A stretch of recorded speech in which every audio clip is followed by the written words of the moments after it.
Suweka. Wayan Suweka. Umur Bapak berapa nih?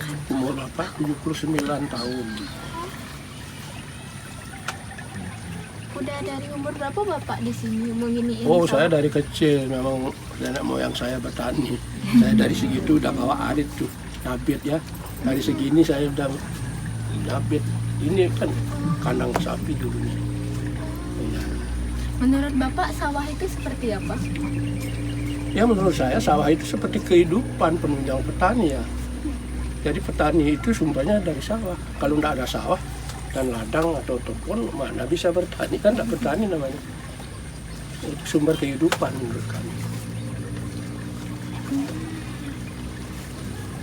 Untuk terbentuknya sawah ini emang udah dari dulu sawah Ya atau dari ada nenek sejarahnya? moyang, ada nenek moyang dulu. Dulunya kan belum ada sawah. Seperti nama Trans sekarang kan belum ada sawah. Masih dia merabas hutan dulu tahun berapa? Tidak tahu. Tidak tahu tak ada sawah. Yang lain yang nanya juga nih mau gantian. Tantangan terbesar yang dihadapi Subak saat ini apa ya Pak? Yang pertama sekali tantangannya itu adalah air. Kalau bertani tidak ada air, ini saya tidak bisa. Tantangan pertamanya air. Terus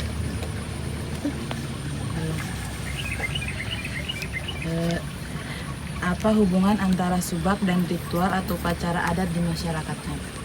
kalau di sini Subak dan desa itu menyatu. Dulunya Subak di dia, desa juga dia. Oleh karena masyarakat di Banyuning ini mayoritas bertani dulu. Jadi bertani dia, keramu di Sadat juga dia.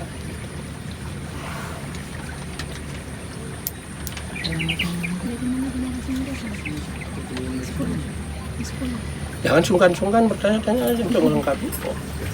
Kalau bisa bantu. Semuain aja. Bagaimana generasi muda dilibatkan dalam pelestarian Subaknya Pak? Ya zaman sekarang dipengaruhi oleh globalisasi. Sudah sedikitlah kemauan anak-anak bertani. Dipandang dari segi hasilnya jauh. Kalau bertani di sini dirata-ratakan dalam satu harinya paling 100 rupiah. 100 rupiah. Kalau kita keluar sudah 120, 130 juga. Minim sekali. Kalau bertani itu patok sekian arah. Nggak bisa melonjak, apalagi kan ditekan oleh tengkulak kalau mau panen ditekan harganya, ditekan harganya.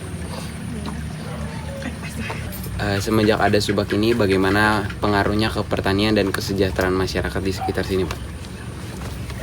Ya kalau dulu memang kesejahteraan masyarakat itu tergantung ke fokus pada Subak. Otomatis karena penghasilan masyarakat di sini mayoritas petani dulu. Kalau sekarang dibandingkan penghasilannya itu udah jauh. Seperti kata Bapak tadi, udah masyarakat sudah lihat lebih jangkauan lebih panjang untuk mencapai kesuksesannya itu udah dari jalan petani itu sudah kurang. Contohnya ya banyak anak-anak seperti saya, Bapak di sini udah anak-anak udah kejajah. Pasti nyuruh orang lain. Nah itu sekarang perkembangannya pengaruhnya untuk ke depan. Karena hasil di petani itu pemerintah itu sebenarnya harus mengusahakan gabah itu harus bisa dinaikkan, bulognya itu harus berfungsi. Jangan ditekan begitu panen raya ditekan sudah itu naik itu yang hambatan pertama di petani.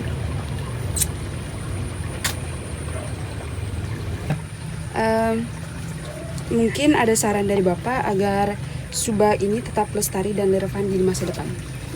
Ya sekarang pemerintah kan sudah dari dulu mengadakan aturan Perda, Pergub itu bahwa sawah yang masih produktif itu tidak dibolehkan untuk dijual beli.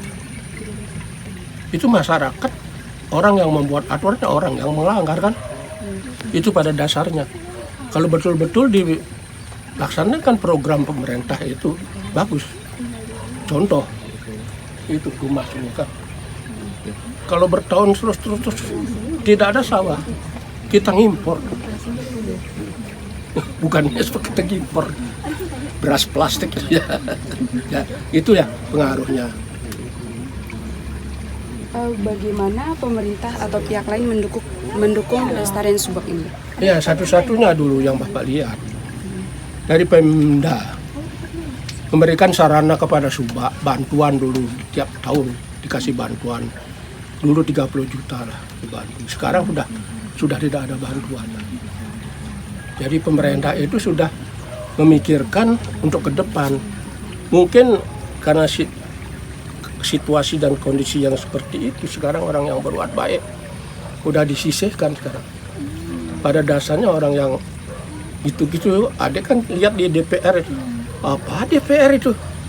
Atau apa dikasih pemerintah? Ada bantuannya dari seperti traktor, seperti mesin pompa gitu, dikasih.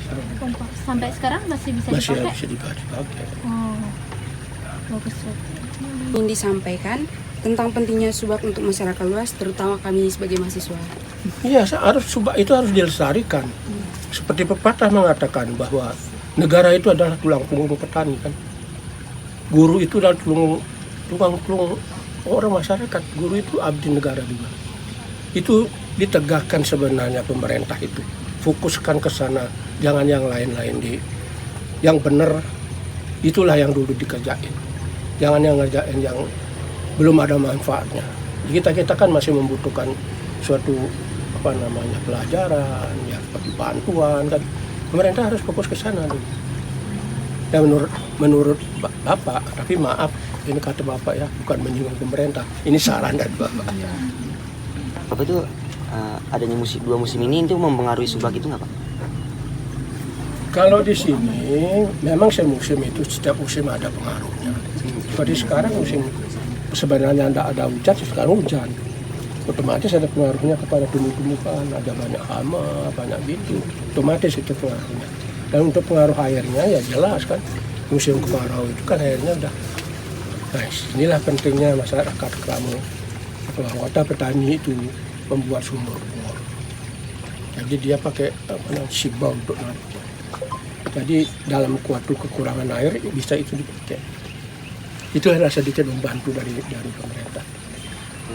Kalau misalnya dengan adanya subak ini ada nggak sih Pak konflik antar petani gitu, antar petani yang pada pembagian air gitu? Iya, Ada. itu aturan subak terkenal di Bali.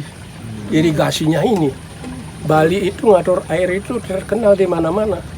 Pengaturan subak itu dicontoh di Bali, di mana-mana bendungan-bendungan itu mengatur pembagiannya air sekian berapa, dikeluarkan berapa masuk. Itu dari Bali.